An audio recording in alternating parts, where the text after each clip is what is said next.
کہ جس کے پاس زمین بہت زیادہ ہے وہ طاقتور ہے، اسی لیے ملک جو ہے وہ زمینوں پر قبضہ کیا کرتے تھے. اس کے بعد جب مشینیں آئیں تو یہ پتہ لگا نہیں، جس کے پاس انڈسٹری زیادہ ہے وہ طاقتور ہے. اب یہ ہو گیا ہے کہ جس کے پاس ڈیٹا زیادہ ہے وہ زیادہ طاقتور ہے. اور آپ حیران ہوں گے کہ ایک شخص جس کا نام ایلون مسک ہے، اس نے $42 بلین کی ایک چیز خریدی ہے جو کہ اتنی بھی بڑی نہیں ہے کہ اس کو جیب میں رکھا جائے، جو کہ کہیں ہے ہی نہیں، اور جو کہ ایک ٹیڈی پیسہ پروڈیوس نہیں کرتی. اور اس چیز کا نام ہے ٹویٹر، جو کہ $42 بلین کا لیا گیا. دنیا کے 140 ملکوں میں سے 70 کے قریب ایسے ملک ہیں جن کا بجٹ $42 بلین سے کم ہے، اور اتنے کی کسی شخص نے ایک چیز خریدی ہے جو کہ ہوا میں ایگزسٹ ہی نہیں کرتی. تو آپ حیران، اس بات سے حیران نہیں اس نے کس لیے خریدی ہے ایک چیز. اور دوسرا، آپ سب اس بات پہ حیران ہوں گے کہ آپ پی ٹی سی ایل کا فون کرتے ہیں تو آپ کو پیسے دینے پڑتے ہیں، آپ کسی کو خط لکھیں تو آپ کو پیسے دینے پڑتے ہیں. یہ فیس بک مفت کیوں ہے؟ یہ واٹس ایپ کے اوپر ویڈیو کالز مفت کیوں ہیں؟ یہ آپ ہزاروں تصویریں بھیجیں، یہ مفت کیوں ہیں؟ اور جس بندے نے واٹس ایپ بنایا اس کے $بلینز خرچ ہوئے ہیں، وہ پاگل ہے کہ ہم سب کو مفت دے رہا ہے. فیس بک مفت کیوں؟ اس لیے کہ اس بھٹی کا ایندھن میں اور آپ ہیں. میں اور آپ ان کو ڈیٹا پرووائڈ کر رہے ہیں ہر انڈیویجول کا، اور یہ ڈیٹا کیومولیٹ ہے. صرف ڈیٹا سے کچھ نہیں ہوتا، ساتھ ایک پیرالل جو کمپیوٹنگ پاور ہے وہ اتنی انٹینس ہو چکی ہے کہ جس کے نتیجے میں آرٹیفیشل انٹیلیجنس کی وجہ سے آپ کی ایک ایک بات ہر فرد کی ڈیٹا کی شکل کے اندر لوگوں کے پاس موجود ہے. اور جس کے پاس ڈیٹا زیادہ ہے اب وہ اس دنیا کو رول کرے گا. گوگل نام کی ایک کمپنی دنیا کے بہت زیادہ ملکوں سے زیادہ امیر ہے، اور گوگل کوئی ایک ٹچ بٹن، ایک سوئی، ایک دھاگا نہیں بناتی. پھر وہ دنیا کی کیوں امیر کمپنی ہے؟ اس لیے کہ اس کے پاس سب کچھ ڈیٹا ہے. لہٰذا پہلے جب انسان ایک ڈیوائن گائیڈنس کے ذریعے اپنی زندگی گزارتا تھا، پھر اس کے ذہن میں آیا کہ جو مجھے اچھا لگتا ہے میں نے ویسے زندگی گزارنی ہے. ابھی کچھ عرصے کے بعد ہمارے ہاتھ سے یہ پاور جانے والی ہے. اب الگوریدمز ڈیسائیڈ کریں گے کہ ہم نے کیا کرنا ہے. میں ملتان میں رہا ہوں بہت عرصہ، میں ابھی بھی ملتان میں جاتا ہوں تو مجھے گوگل میپ کھولنا پڑتا ہے، ورنہ میں وہاں پہنچ نہیں سکتا. اسی طریقے سے کچھ عرصے کے بعد آپ نے کیا کھانا ہے اس کا فیصلہ فوڈ پانڈا کرے گا. آپ نے کون سی کتاب پڑھنی ہے اس کا فیصلہ امیزون کرے گا. اسی طرح آپ نے کس پارٹی کو ووٹ دینا ہے اس کا فیصلہ کوئی گوگل پالیٹکس فار ایگزامپل وہ کرے گا. اگر آپ مجھے اجازت دیں کہ آپ نے کون سا کیریئر اختیار کرنا ہے، آپ نے کس لڑکی کے ساتھ شادی کرنی ہے، آپ نے کس ملک میں سیٹل ہونا ہے. اچھا، اور کیوں؟ اس لیے کہ اس سے پہلے آپ کو جاننے کی ذمہ داری آپ کی اپنی تھی، اور ہر شخص کی اپنی ذمہ داری تھی کہ وہ اپنے آپ کو جانے اور اپنے لیے جو بہتر ہے اس کا فیصلہ کر سکے.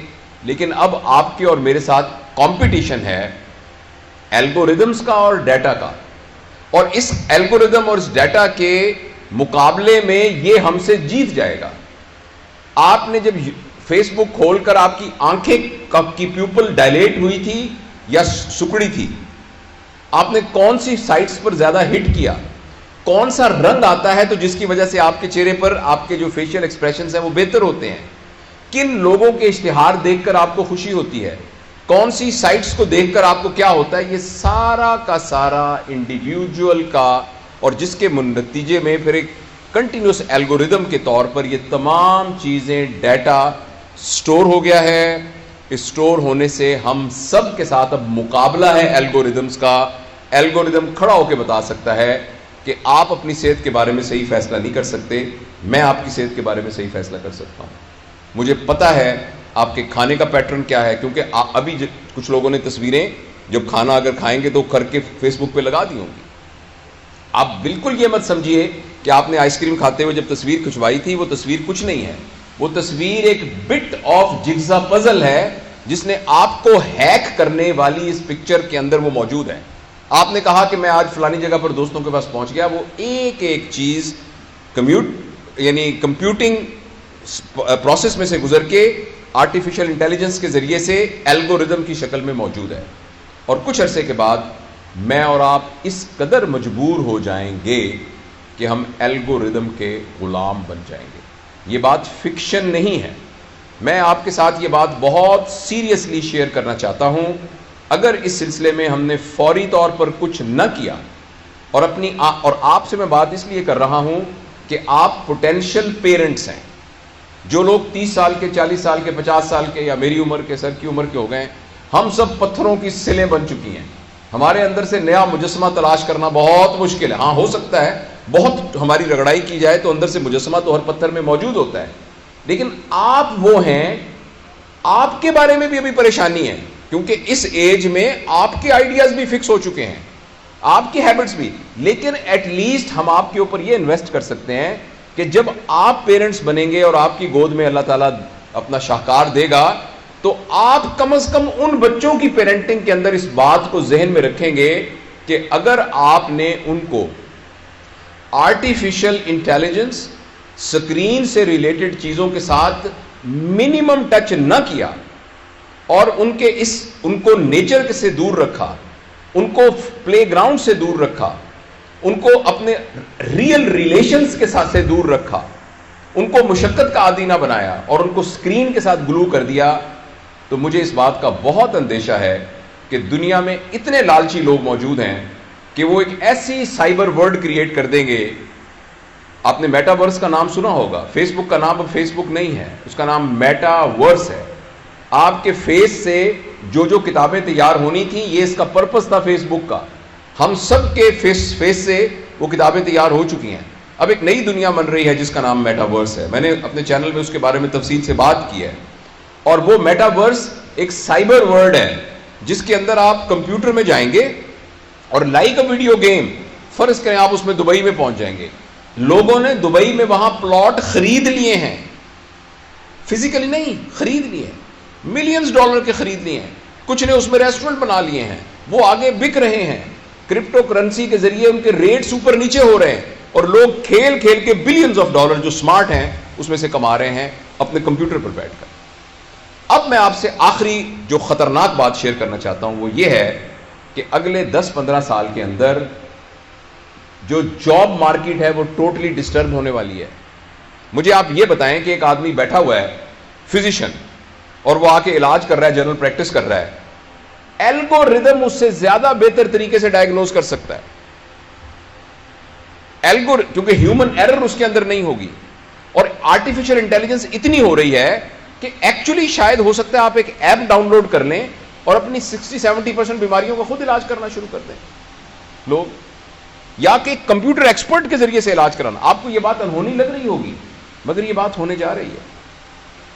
اور بہت سے وہ پروفیشن جن کا تعلق ایکچولی ٹیکنیکل یعنی پروفیشنز کے ساتھ ہے، وہ ساری کی سارے چینج ہونے جا رہے ہیں اور کچھ عرصے کے بعد وہ جاب مارکیٹ میں وہ کنونشنل پروفیشنز کی کوئی ضرورت ہی نہیں رہے گی. اور ایک آدمی ہے جس کا نام یووال نوآ ہرارے ہے، ہسٹورین ہے، اس نے اپنی مختلف 3-4 کتابیں اس کی بڑی مشہور. اس نے یہ کہا ہے کہ نہ صرف یہ کہ نئی جابز کریٹ ہوں گی، مگر نہ صرف یہ کہ پرانی جابز میں لوگ جاب لیس ہو جائیں گے، بلکہ وہ جاب ایبل بھی نہیں رہیں گے، ریڈنڈنٹ ہو جائیں گے. تو یہ بہت ایک سیریس چیلنج ہے. مجھے اور آپ کو اس سیریس چیلنج کے لیے تیار ہونا پڑے گا اور یہ ہماری آنکھوں کے سامنے. آپ میں سے پتہ نہیں کتنے لوگ ہیں اگر اپنے دل میں جھانک کے دیکھیں تو ہم میں سے 80-90% اسکرین ایڈکٹس ہیں.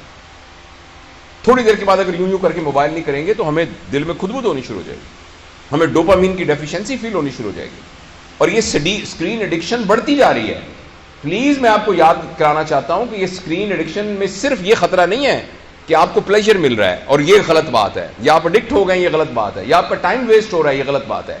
اس کا سب سے بڑا خطرہ بات ہے کہ آپ ہیک ہو رہے ہیں، آپ غلام بن رہے ہیں اور کچھ عرصے کے بعد آپ کی زندگی آپ کے اختیار میں نہیں رہے گی. اس سے بچنے کے لیے ہمیں ابھی ڈراسٹک اقدام کرنے پڑیں گے. اسکرین کے یوز کو منیمائز کرنا پڑے گا، اپنے ڈیٹا کو مفت میں آگے نہیں دینا پڑے گا اور اس سلسلے میں اپنے لیے کوئی ڈسپلن قائم کرنا پڑے گا. اس سیلفی کی کیا ضرورت ہے کھڑے ہو کے کہ جی میں اس وقت میں کڑھائی گوشت کھا رہا ہوں اس لیے میری سیلفی ہے. یہ میں اپنے چچا کے گھر گیا تھا، یہ سیلفی، یہ سارا کا سارا ڈیٹا میں مثال کے طور پہ کہہ رہا ہوں، یہ سارا کا سارا ڈیٹا اکٹھا ہو رہا ہے اور ہم ہیک ہو رہے ہیں، اور اس کے نتیجے بہت خطرناک ہونے والے ہیں۔